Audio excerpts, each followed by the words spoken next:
আসসালামু আলাইকুম। আশা করছি আপনারা সবাই ভালো আছেন। আমরাও আল্লাহ তাআলার অশেষ রহমতে আলহামদুলিল্লাহ ভালো আছি। আবারও একটি নতুন দিনে নতুন লাইফস্টাইল ব্লগ ভিডিও নিয়ে আপনাদের সামনে হাজির হলাম। আমি হাঁসের মাংস রান্না করব, সেজন্য মাংসগুলো প্রথমে পরিষ্কার করে নিলাম। তারপর আমি পেঁয়াজ কেটে নিচ্ছি। মাংস গ্রামের বাসা থেকে নিয়ে এসেছিলাম। আমার শাশুড়ি হাঁস পরিষ্কার করে কেটে দিয়েছে। আমি এখন শুধু ধুয়ে রান্না করব আর ভুনা খিচুড়ি করব আজকে। প্রথমে পেঁয়াজ বেরেস্তা করে নিলাম, তারপর এক এক করে বাকি মশলাগুলো দিয়ে দিচ্ছি। পেঁয়াজ কুচি, তেজপাতা, তারপর আদা বাটা, রসুন বাটা, তারপর দেব মরিচের গুঁড়া, হলুদের গুঁড়া, জিরার গুঁড়া, ধনিয়ার গুঁড়া, গরম মশলার গুঁড়া। মাংস রান্নায় যে মশলাগুলো অ্যাজ ইউজুয়াল দিতে হয় সেগুলোই, বিশেষ কিছু না, খুব কম মশলায় নর্মালভাবেই রান্না করব। হাঁস সিদ্ধ হতে অনেক সময় লাগে, সেজন্য রান্নাটা প্রেশার কুকারেই করব। মশলাগুলো আমি ভালোভাবে কষিয়ে নিলাম, তারপর মাংসগুলো দিয়ে দিলাম। এখন মাংসগুলো কিছুক্ষণ মশলার সঙ্গে ভেজে নেব। তারপর পানি দিয়ে প্রেশার কুকারের ঢাকনা লক করে 7 থেকে 8টা সিটি দিলেই আমার রান্না হয়ে যাবে, আর কি মাংস সিদ্ধ হয়ে যাবে। তারপর আবার কষাতে হবে। এই ফাঁকে আপনাদেরকে ছোট্ট একটা রিকোয়েস্ট করে নেই, আপনারা যদি এখনও আমার ভিডিওটিতে একটা লাইক দিতে ভুলে গিয়ে থাকেন তাহলে প্লিজ একটা লাইক দিয়ে দিবেন, কারণ আপনাদের ছোট্ট একটা লাইক আমার ভিডিওটিকে আরও অনেক মানুষের কাছে পৌঁছে দিতে সাহায্য করবে।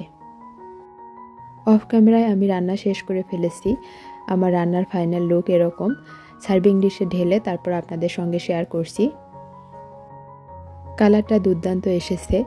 আর আপনাদের কাছে রান্নাটা কেমন লেগেছে কমেন্ট করে জানাতে ভুলবেন না। কিন্তু খেতে কিন্তু অসাধারণ হয়েছিল। মাংসের সঙ্গে খাওয়ার জন্য একটু পটল ভাজি, একটু বেগুন ভাজি করব। দুপুরে গরম ভাত দিয়েই খাবো, আর রাতে আমি ভুনা খিচুড়িটা করব। আমি হাঁস রান্না করলে কখনো পোলাও রান্না করি, কখনো আমি ভুনা খিচুড়ি করি, আবার কখনো চালের আটা রুটি করি। একবেলা গরম ভাতের সঙ্গে খেতে দেই আপনাদের ভাইয়াকে, আর একবেলা রুটি, পোলাও বা ভুনা খিচুড়ি দিয়ে খেতে দেই। আজকে দুপুরে রাইস কুকারে ভাত বসিয়েছি আর পটল ভাজি, বেগুন ভাজি করে নিচ্ছি। এই হাঁসগুলো আমার শাশুড়ি মা নিজে পালে, আমাদের বাসার হাঁস। গ্রামে গেলে সবসময় 2-1টা করে নিয়ে আসা হয়। এই তো আপনাদের সঙ্গে কথা বলতে বলতে আমার পটল ভাজি, বেগুন ভাজি দুটোই হয়ে গিয়েছে। একটু পেঁয়াজ মরিচও ভেজে নিলাম, ভাতের সঙ্গে ডলে খেতে অনেক ভালো লাগে। রাতে যেহেতু খিচুড়ি করব, খিচুড়ির সঙ্গেও বেগুন ভাজা ভালো লাগে, তাই বেগুন ভেজে নিয়েছি। আর এখন রাতের বেলা, দুপুরের পর আর বিকেলে কোনো ভিডিও করিনি। আমি খিচুড়ি রান্নার জন্য যা যা লাগবে সব কিছু এখানে রেডি করে নিয়েছি। মুসুর ডাল আর পোলাওয়ের চাল দিয়ে ভুনা খিচুড়ি করব, রাইস কুকারে করব।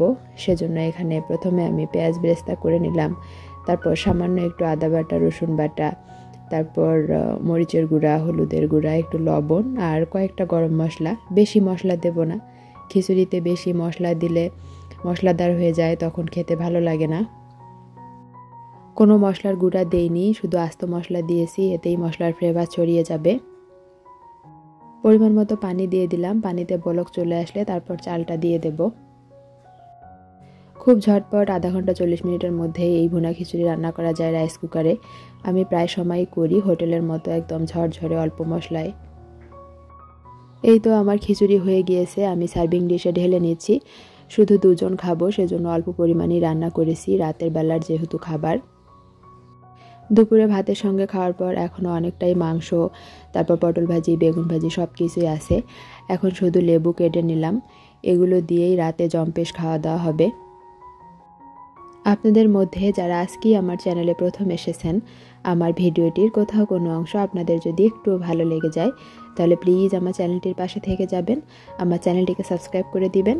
চ্যানেলটি সাবস্ক্রাইব করে পাশে থাকা বেল বাটনটি অবশ্যই অন করে দিবেন, তাহলে আমি যখনই ভিডিও ছাড়বো তখনই আপনাদের ফোনে নোটিফিকেশন চলে যাবে, আর আপনারা চাইলে সময় করে আমার ভিডিওগুলো দেখে নিতে পারবেন।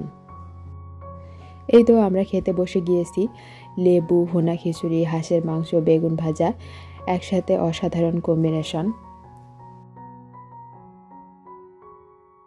পরের দিন সকালে আপনাদের ভাইয়া বাজারে গিয়েছিল, অল্প করে কিছু চাল নিয়ে এসেছে, রসুন, তারপর সবুজ শাক, কাঁচামরিচ আর লেবু নিয়ে এসেছে। আর কি কি নিয়ে এসেছে সেগুলো একটু পর আপনাদের সঙ্গে শেয়ার করছি। পাউরুটি এনেছে, সুজি এনেছে, আর ডেন্টাল ফ্লস, আর হচ্ছে মাউথ ওয়াশ। বাজার দিয়ে আপনাদের ভাইয়া অফিসে চলে গিয়েছে। এখন আমি বাজারগুলো গুছিয়ে রাখবো, টুকটাক সংসারের কাজকর্ম করব, তারপর রান্নাবান্না করব। আমাদের সকালে নাস্তা হয়ে গিয়েছে, কিন্তু আমার চা খাওয়া হয়নি। শীতের দিনে সকালে 1 কাপ চা না হলেই নয়। তো আপাতত বাজারগুলো গুছিয়ে রেখে প্রথমে 1 কাপ চা খাবো, তারপর রান্নাবান্না শুরু করব। লেবুগুলো কেন যেন অনেক বেশি নোংরা, লেবুগুলো ধুয়ে রাখতে হবে। তো একটা জালির মধ্যে ঢেলে নিচ্ছি, তারপর ধুয়ে রেখে দিব। কাজ করতে করতে একজন প্রিয় আপুর কমেন্ট পড়ি। উনি লিখেছিলেন, প্লিজ প্রিয় আপু, প্রতিদিন ভিডিও দেওয়ার চেষ্টা করবেন। আপু, আপনি ভিডিও না দিলে আমার ভালো লাগে না। আপু, আপনি কি আমার নামটা দিবেন? আমার নাম নাজিফা, প্লিজ আমার নামটা পরের ভিডিওতে নিয়েন। এই তো আপু, আপনার নামটা নিয়ে নিলাম। আপনাদের ভালোবাসার জন্য আজও আমি ইউটিউব প্ল্যাটফর্মে টিকে আছি। বারবার এখান থেকে চলে গিয়েও আমি আপনাদের ভালোবাসার টানে ফেরত এসেছি। আমি আশা করব আপনারা এভাবেই আমার পাশে থাকবেন, আমি যেন আপনাদের সাথে নিয়ে আরও অনেক দূর এগিয়ে যেতে পারি। আপনাদের এই সুন্দর সুন্দর কমেন্টগুলোই আমাকে পরবর্তী কন্টেন্ট বানানোর উৎসাহ দেয়। আপনাদের এই কমেন্টগুলো যখন আমি পড়ি তখন আমার মনে হয় যে আমার প্রিয় আপুরা আমার জন্য অপেক্ষায় আছে, আমার ভিডিও বানাতেই হবে যত কষ্টই হোক না কেন। কথা বলতে বলতে আমি 1 কাপ চা বানিয়ে বিস্কিট দিয়ে খেয়ে নিলাম। তারপর সকালের যে খাওয়া দাওয়া করেছি সেগুলো নোংরা হয়েছিল, এখন বাসনগুলো পরিষ্কার করে নিচ্ছি। বাসন পরিষ্কার করে তারপর দুপুরে রান্নাবান্না করব, সেগুলো অন্য ভিডিওতে শেয়ার করার চেষ্টা করব ইনশাআল্লাহ। থালা বাসন পরিষ্কার করতে করতে আজকের মতো তাহলে এখানেই বিদায় নিচ্ছি। দেখা হবে আবারও নতুন কোনো ভিডিওতে ইনশাআল্লাহ।